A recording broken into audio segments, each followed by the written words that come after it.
Una esposa inútil. El sonido de la voz de Arturo se abrió paso entre el estrépito de los platos como un cuchillo afilado. «Adriana, tráeme un té ahora mismo», ordenó. Hice una pausa, con la mano sumergida en agua jabonosa. «Espera, estoy fregando los platos», respondí. Su tono era incrédulo, mezclado con impaciencia. «Deja eso y tráeme el té rápidamente. ¿No puedes seguir órdenes sencillas?» Empecé, pero me interrumpió. «¿Qué esposa más inútil eres? Hazme un café dulce, por favor», dijo la señora Rivera, mi suegra, desde el salón. Estaba sentada, devorando un trozo de tarta que había sacado de la nevera, con los ojos brillantes de malicia. Suspiré, mirando la montaña de platos. «Hay muchos. Déjalos para más tarde. Haz lo que te decimos, esposa inútil». La voz de Arturo era un látigo, cada palabra punzante. Yo era Adriana, una madre trabajadora de 28 años atrapada en una vida que parecía más una cárcel que un hogar. Casada a los 23 años, esperaba encontrar amor y compañía. En cambio, me encontré en las garras de Arturo y su autoritaria madre. Nuestro hijo, de solo 4 años, era la única fuente de alegría en mi sombrío mundo. Vivíamos en casa de los padres de Arturo, una decisión a la que me vi obligada con el pretexto de cuidar de la señora Rivera tras el fallecimiento de mi suegro. Al principio me solidaricé con su supuesto dolor, pero pronto quedó claro que yo no era más que un peón en su cruel juego de tiranía doméstica. Cocinar, limpiar y trabajar nunca era suficiente. Mis esfuerzos eran recibidos con desprecio. Mis comidas quedaban intactas o eran criticadas duramente. «El salteado es tan a medias», se burlaba la señora Rivera. «Cocínalo bien desde cero». «Estoy ocupada y solo puedo hacer cosas sencillas», respondía yo, tratando de mantener la voz firme. «Por eso odio que mi nuera me eche la bronca», espetó. «Cocina desde cero. ¿Por qué no cocinas tú entonces?» «Eres buena cocinera, ¿verdad?», me atreví a replicar una vez, arrepintiéndome inmediatamente.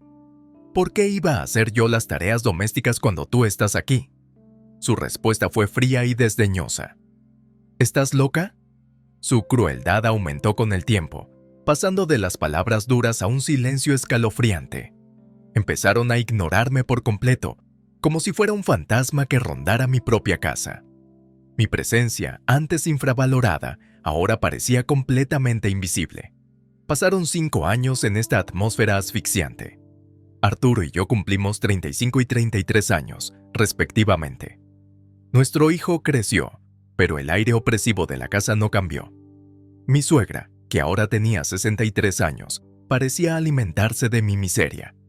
Una noche, mientras volvía a casa del trabajo, me di cuenta de que mi existencia no tenía sentido a sus ojos.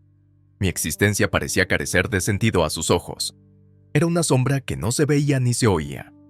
La única voz que me reconocía era la de mi hijo. La idea de perder incluso ese pequeño reconocimiento era insoportable. Al volver a casa, empecé a cocinar inmediatamente, intentando alejar la melancolía. Preparé tofu mapo, pollo frito y un salteado de pimientos y cerdo, con la esperanza de que nuestra cena tuviera algo de normalidad.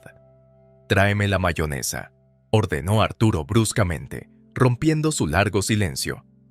«Claro, aquí tienes», respondí, entregándole la mayonesa. Sus primeras palabras hacia mí en mucho tiempo no fueron de agradecimiento ni de conversación, sino de mera orden. Fue la gota que colmó el vaso de mi paciencia y tolerancia. La velada empeoró cuando la señora Rivera exigió: «Limpia el retrete». «¿Qué? ¿Ahora?». Me quedé atónito. «Sí, ahora», insistió, con la voz cargada de veneno. Le contesté, incapaz de contener mi frustración. «No digas semejante cosa mientras comemos. Es asqueroso, como tu corazón», siseó. La discusión no se hizo esperar y Arturo intervino exigiendo que me disculpara con su madre. Pero yo me negué y me mantuve firme por primera vez en años. El conflicto llegó a su punto álgido y, en ese momento, una decisión cristalizó en mi interior. Necesitaba escapar de ese ambiente tóxico, no solo por mi bien, sino también por el de mi hijo. Me retiré a mi habitación y mi determinación se endureció. Descargué los papeles del divorcio, los rellené y los puse delante de Arturo. Su sorpresa fue palpable. pero yo no sentí más que una fría determinación. «Voy a presentarlos», declaré con voz firme ante la expresión de desconcierto de mi marido. Me di cuenta de que por fin había salido de las sombras. Había llegado el momento de recuperar mi vida. Los días que siguieron a mi declaración de divorcio fueron un torbellino de miradas frías y comentarios mordaces. Pero en medio de esta tormenta encontré una sensación desconocida de liberación. Una noche, mientras servía la cena, la señora Rivera miró la comida con desdén. «¿A esto le llamas comida? Hasta un niño cocina mejor», comentó. Me mordí la lengua y me concentré en la cara sonriente de mi hijo. «Come, cariño. Esta noche he hecho tu plato favorito», dijo Arturo con voz sarcástica. «Haciendo de madre perfecta, ¿no? ¡Qué broma!», se burló la señora. «Rivera, solo intento preparar una buena cena para nuestro hijo», repliqué. «No te hagas la poderosa. No eres más que una carga en esta casa», se burló la señora Rivera. La tensión en la mesa era palpable.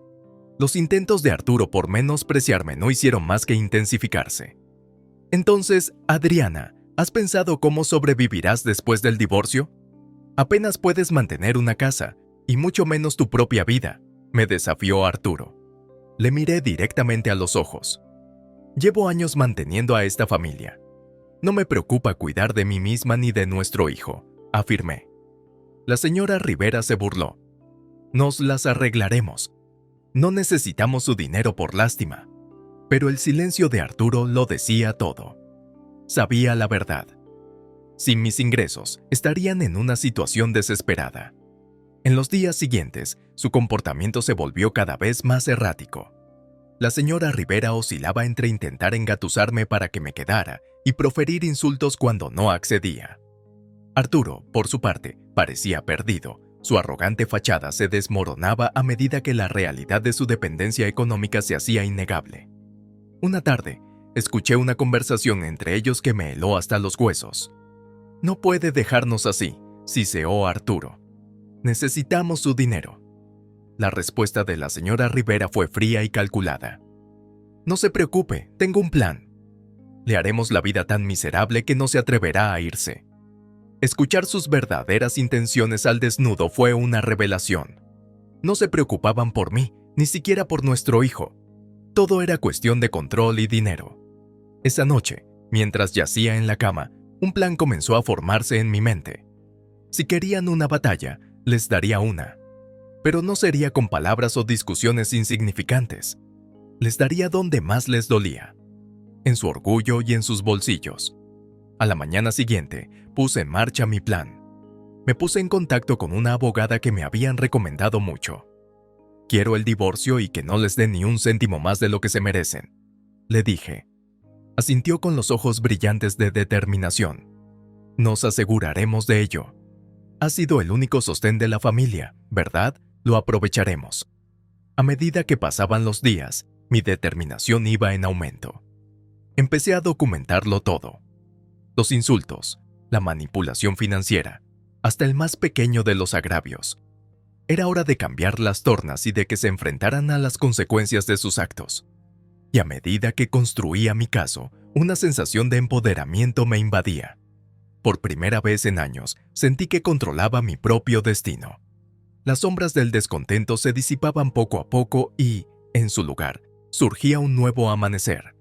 A medida que se iniciaba el proceso de divorcio, el ambiente de la casa se volvía cada vez más tóxico. Sin embargo, cada día que pasaba, mi sensación de miedo disminuía, sustituida por una férrea determinación. Una noche, la señora Rivera intentó una táctica diferente. «Adriana, querida, ¿por qué no olvidamos todo este desagradable asunto? Sabes que somos familia». Sus palabras destilaban insinceridad. La miré fijamente. «La familia no se trata como tú me has tratado», dije. Arturo, que había estado observando en silencio, se burló. «¿Ahora te haces la víctima? No eres tan inocente como pretendes ser». Sentí una oleada de ira, pero mantuve la calma. «No estoy jugando a nada, Arturo, solo que ya no estoy dispuesta a ser tu chivo expiatorio». La conversación giró, como solía ocurrir, hacia las finanzas. «¿Crees que puedes coger a nuestro hijo e irte? ¿Cómo lo vas a mantener?, desafió Arturo. Sonreí con una pequeña curva de confianza en mis labios. Llevo años manteniendo a esta familia. Creo que puedo arreglármelas. La expresión de la señora Rivera se torció en una mueca de desprecio. No eres nada sin nosotros, volverás arrastrándote. Pero sus palabras ya no tenían poder sobre mí. Sabía lo que valía y conocía la verdad. Al día siguiente, volví a reunirme con mi abogada. Ella expuso claramente la estrategia. Expondremos su dependencia financiera de ti. Desempeñará un papel crucial en la batalla por la custodia y el reparto de bienes. Asentí, sintiendo una sensación de reivindicación. La ley estaba de mi parte y yo estaba dispuesta a defenderme. En casa, la tensión llegó a un punto de ebullición. Los intentos de la señora Rivera de socavarme se hicieron más desesperados. «Te crees muy lista», me espetó una noche. «Pero no eres más que una mujer de corazón frío que abandona a su familia». La miré directamente a los ojos. «No, soy una mujer que por fin se defiende», le dije. Arturo intervino con una voz cargada de veneno. «Te arrepentirás. No podrás sobrevivir sin mí». Pero sus amenazas cayeron en saco roto. Ya estaba harto de que me intimidaran. Con el paso de los días, intensifiqué mis preparativos para la batalla judicial. Reuní estados financieros, grabé sus comentarios abusivos y recopilé pruebas de su negligencia. Una tarde, mientras organizaba mis documentos, se me acercó mi hijo. «Mamá, ¿vamos a estar bien?». Su voz era pequeña e insegura. Lo abracé sintiendo una oleada de protección. «Sí, cariño, vamos a estar bien. Nos vamos de aquí y vamos a empezar una vida nueva y feliz. Solos tú y yo». Sus brazos me rodearon con fuerza y, en ese momento, supe que estaba tomando la decisión correcta. Se acercaba el día de la vista y, con él, una sensación de libertad inminente. Estaba lista para enfrentarme a Arturo y a la señora Rivera, lista para poner fin a su reino de control y abuso emocional. Estaba preparada para recuperar mi vida y darle a mi hijo la paz y la felicidad que se merecía. Era hora de que se hiciera justicia y estaba decidida a que se hiciera. Llegó el día de la vista, un día que esperaba con una mezcla de temor y determinación. Sentada frente a Arturo y la señora Rivera en la sala del tribunal, sentí una sensación de surrealismo. Era el momento en que todo iba a cambiar. El proceso comenzó con una fría formalidad. El abogado de Arturo lo presentó como un esposo y padre devoto que luchaba contra el peso de acusaciones falsas. La señora Rivera interpretó el papel de suegra afligida, agraviada por una nuera desagradecida. Pero su actuación fue transparente, y sus mentiras, quebradizas. Cuando llegó mi turno, hablé claro, con voz firme. He sido la única proveedora de esta familia durante años.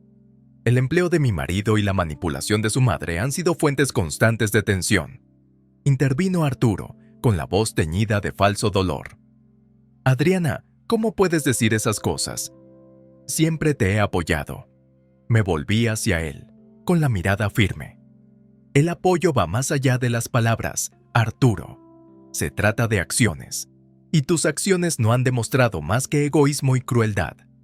El juez me escuchó atentamente mientras presentaba mis pruebas.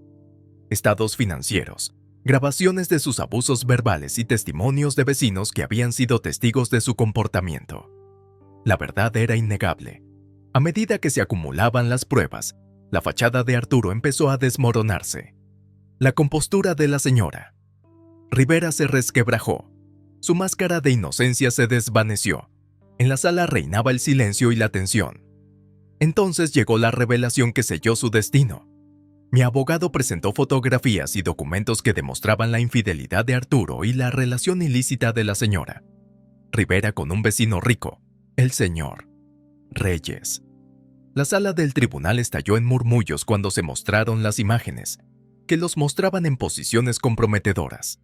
Su engaño había quedado al descubierto. El rostro de Arturo se volvió ceniciento y sus ojos se abrieron de par en par. La expresión de la señora Rivera se transformó en furia y le temblaron las manos. «Han invadido nuestra intimidad», chilló la señora Rivera con voz estridente. La miré, con voz tranquila pero firme. «No», expuse la verdad. La verdad que ambos han estado ocultando durante demasiado tiempo. El juez llamó al orden, pero el daño ya estaba hecho. Su credibilidad se había hecho añicos y sus mentiras habían quedado al descubierto bajo la dura luz de la sala. Cuando la vista llegó a su fin, el veredicto del juez fue claro. Se me concedió la custodia completa de nuestro hijo y se ordenó un reparto justo de los bienes. Arturo y la señora Rivera se quedaron con poco más que sus reputaciones destrozadas. Al salir del tribunal, sentí que me quitaban un peso de encima. Los años de manipulación y abuso emocional por fin habían terminado. Me había enfrentado a mis opresores y había salido victoriosa. Pero el momento más dulce llegó cuando mi hijo corrió a mis brazos fuera del juzgado, con la cara radiante de alivio y felicidad. «Lo hemos conseguido, mamá», me dijo con la voz llena de alegría. «Sí, lo hemos conseguido», le contesté abrazándolo. «Ahora somos libres. Para nosotros es solo el principio». Y mientras nos alejábamos cogidos de la mano, supe que no era solo una victoria para mí. Era una victoria para todas las personas que alguna vez se habían sentido pequeñas, impotentes o indignas. Era una victoria de la verdad y la justicia. Era el comienzo de un nuevo capítulo lleno de esperanza y la promesa de un futuro mejor. Las consecuencias de la sentencia judicial fueron inmediatas y tumultuosas. La noticia del engaño de Arturo y la señora Rivera corrió como la pólvora, empañando su reputación en nuestra pequeña comunidad. Ya no podían esconderse tras su fachada de respetabilidad. En los días siguientes al veredicto, me centré en rehacer mi vida con mi hijo, pero no podía ignorar la sensación de satisfacción que me producía saber que Arturo y la señora Rivera se enfrentaban a las consecuencias de sus actos. Una noche, mientras preparaba la cena, recibí una visita inesperada. Era la esposa del señor Reyes, la señora Reyes, con los ojos enrojecidos por las lágrimas no derramadas. «Adriana, me he enterado de todo. No puedo creer lo que hizo Rebeca, la señora Rivera». Se le quebró la voz y pude ver el dolor grabado en su rostro. La invité a pasar y le ofrecí una taza de té. Sentadas a la mesa de la cocina, se desahogó. Confiaba en ella como vecina, como amiga y pensar que tenía una aventura con mi marido, me dijo. La escuché, ofreciéndole palabras de consuelo.